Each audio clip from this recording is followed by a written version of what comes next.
ഈ ലോകത്ത് എന്റെ കൂടെ നിൽക്കാൻ, എനിക്ക് വേണ്ടി സംസാരിക്കാൻ വക്കീല് മാത്രമേ ഉള്ളൂ. വക്കീൽ എന്നെ കൈവിട്ട പിന്നെ സച്ചി എന്നൊരാളുണ്ടാവില്ല.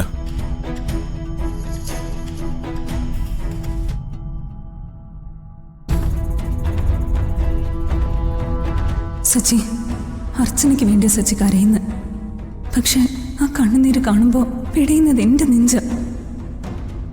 വക്കീൽ എന്തോന്നും മിണ്ടാത്തെ?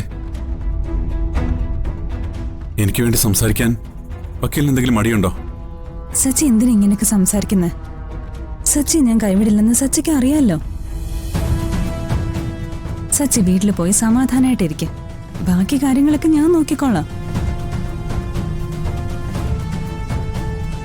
Hello Sachi, hello.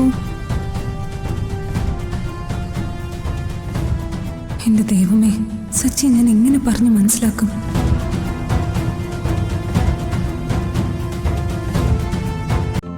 ഇന്ന് തന്നെ ഡൗൺലോഡ് ചെയ്യൂ. കാണൂ നിങ്ങളുടെ ഫേവറേറ്റ് ഷോസ്.